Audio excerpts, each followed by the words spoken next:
The envelope slid across the table so smoothly you would have thought they had practiced it. Maybe they had. My wife's father pushed it toward me with 2 fingers and a smile so thin it barely counted. "Open it," he said. "It's better for everyone if we handle this like adults." My wife, Serena, didn't look surprised. That was the part one remember most. Not the envelope. Not the steak growing cold between us. Not her mother sitting there with that look rich people wear when they think kindness is something they can outsource. It was Serena's face. Calm. Prepared. Almost relieved. I looked down at the envelope, then back at my wife. "What is this?" She lifted her wine glass without meeting my eyes. "A practical solution." I opened it. Inside was a private agreement already typed up by some expensive lawyer. Clean language. Sharp edges. In short, they were offering me money to disappear quietly from Serena's life before her public promotion made our marriage complicated. There it was. My worth, printed on thick cream paper. A man they thought lived too simply, dressed too plainly, dreamed too small. A husband they had spent 3 years politely insulting at dinners, birthdays, and holidays. A man Serena had begun correcting in public with that soft little laugh she used when she wanted people to know I was harmless. I read the last page once. Then I folded it carefully and set it beside my plate. Because none of them, not Serena, not her parents, not the attorney who drafted it, had the slightest idea whose signature actually controlled the company naming its next CEO. And 2 minutes later, her father made the mistake that ended all 4 of our lives as we knew them. My name is Adrian Vale. I was 39 that night, and for the last 4 years, I had been married to a woman who thought simplicity was the same thing as lack. That misunderstanding had protected me for a long time. Serena met me at a charity arts fundraiser in Bellevue, back when I was still rebuilding the company I had quietly acquired from the ruins of a logistics software firm everyone else had written off. I never led with money. Never saw the point. My father spent his life teaching me that the loudest man in a room was usually compensating for an emptiness no one had named yet. So I drove an older car. Wore decent watches, not flashy ones. Lived in the house I had bought before my first real windfall and kept most of my assets layered through trusts, holding entities, and boards that preferred privacy over applause. Serena hated all of that. Not at first. At first she called it refreshing. Said I felt grounded, safe, mature. But once she entered the executive track at Halcyon Dynamics, admiration slowly turned into embarrassment. She began comparing me to husbands who played bigger. Men with visible status. Men who posted acquisitions online and treated restaurants like stages. She never knew Halcyon was mine. Officially, I wasn't the public face. I had structured it that way on purpose after a brutal takeover battle 3 years earlier. The company had a board, a chairman, a CEO search committee, layers of distance. My name existed in places that mattered, not places that trended. And 6 weeks before that dinner, Serena had been informed she was the leading internal candidate for CEO. That was when her tone changed completely. She stopped speaking to me like a partner. And started speaking to me like a liability. Looking back, the signs had been there for months. Serena started editing me. Not my character. My presentation. She wanted different jackets. Different shoes. Different friends. She said it lightly, always with that polished executive smile, but the message never changed. I was acceptable in private, embarrassing in rooms that mattered. Then came the invitations I was suddenly discouraged from attending. Board-adjacent dinners. Industry receptions. Holiday events where spouses were welcome, but somehow I was always told the seating would be tight, or the guest list was mostly strategic. Once, I arrived at one of her networking events after she insisted it would be meaningless, and I watched her introduce another executive's husband as exactly the kind of partner who understands visibility. She said that with me standing 3 feet away. I said nothing. That was my mistake. Silence teaches the wrong people that you agree with them. 2 weeks before the dinner with her parents, I found the first real crack in the performance. Serena had left her tablet open in the study. I wasn't snooping. I was looking for a charger. But her email was open, and a message from her mother sat at the top of the screen.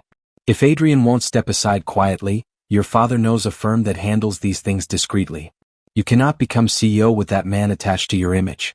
I read it twice, then 3 times. Not because it shocked me. Because it confirmed something colder than betrayal. This wasn't frustration. It was strategy. And by the time Serena invited me to dinner that Friday, I already knew they weren't gathering to eat. Her father made the mistake exactly 1 minute and 40 seconds after I put the envelope back on the table. He leaned back, adjusted his cufflinks, and said, "You should be grateful we're doing this privately. Once Serena takes over as CEO, Men like you become inconvenient. Men like you. Not unsuccessful men. Not poor men. Invisible men. Disposable men. Serena still said nothing. Her mother cut into her fillet like she was watching a problem being professionally removed. And in that moment, something inside me went completely still. Not broken. Not angry. So, I looked at Serena and asked very quietly, "How long have you known about this?" She finally met my eyes. "Long enough to know this is best." Best. There's something almost elegant about betrayal when the person doing it believes they're being reasonable. I nodded once as if I needed time to absorb the insult.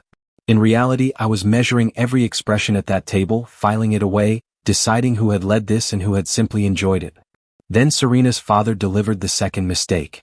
"If you sign tonight," he said, tapping the envelope, "we'll make sure the company never hears that you've been unstable, dependent, and living off your wife while she built a real future." That was the sentence that changed the room.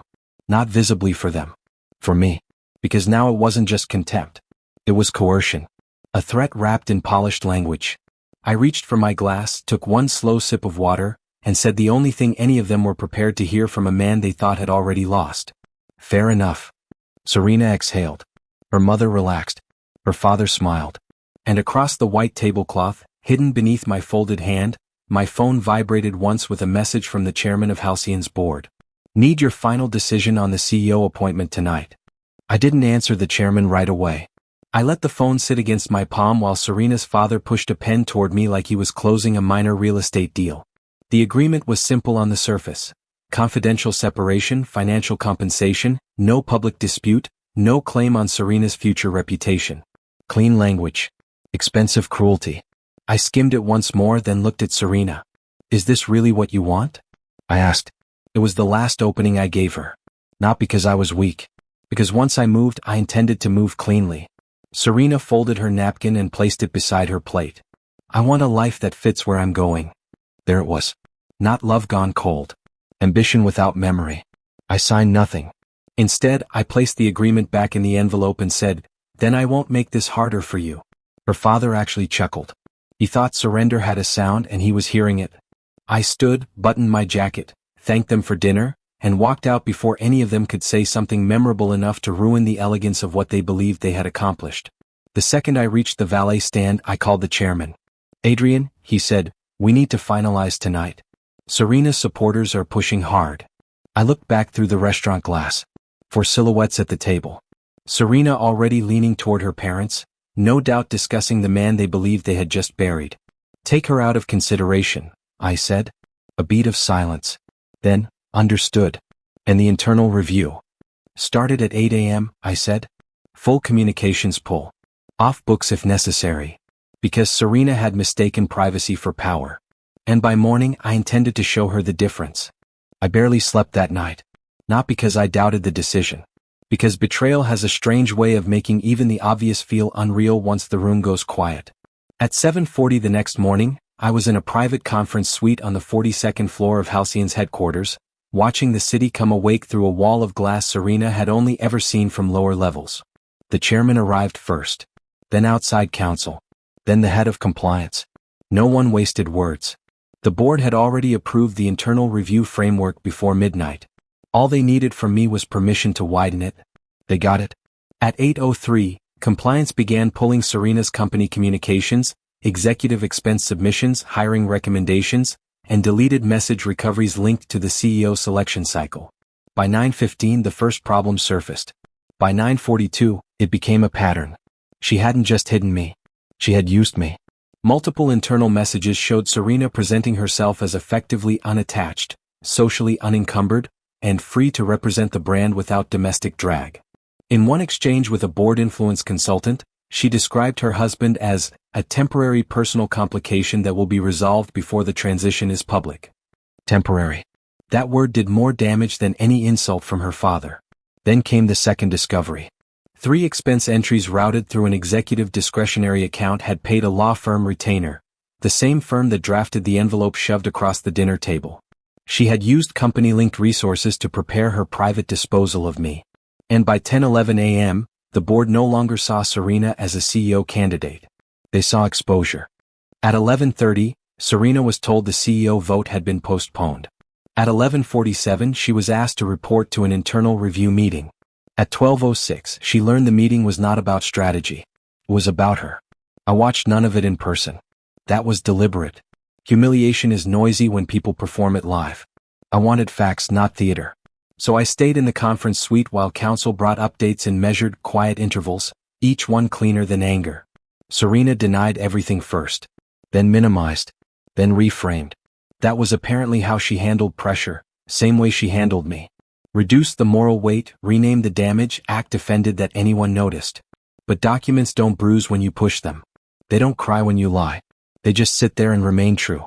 By early afternoon, the board had formally removed her from CEO consideration and suspended her pending full review for misuse of company resources, disclosure concerns, and conduct inconsistent with executive fiduciary standards.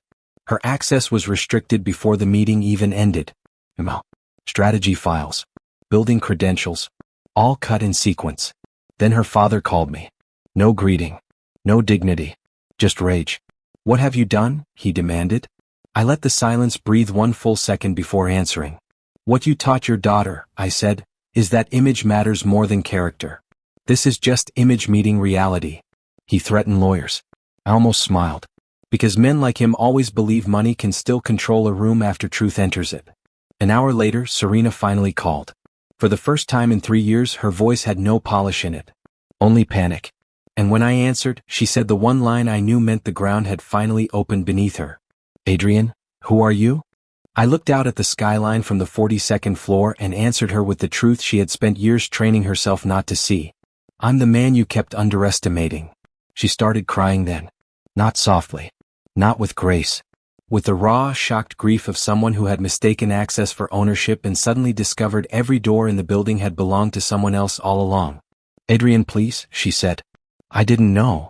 That, I told her, was the entire problem. By close of business, the board had appointed an interim CEO and authorized a full ethics review. Serena's suspension became formal by evening.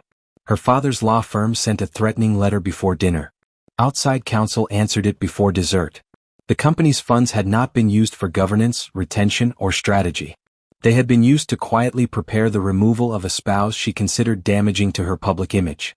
There was no elegant interpretation left. 3 weeks later, Serena resigned. The resignation was framed as personal. Most corporate lies are. I ended the marriage 2 months after that, privately and without spectacle. She asked to meet once before it was final. I agreed, mostly so I would never have to wonder whether I had imagined any part of her. I hadn't. She sat across from me in a quiet hotel lounge, smaller somehow, stripped of the authority she used to wear like perfume. She asked if I had ever loved her. I told her yes. She asked when I stopped. I held her gaze and said, "The night your family put a price on my absence and you let them." Last week, Halcyon announced its new CEO. It wasn't Serena. And for the first time in years, neither was my silence mistaken for weakness.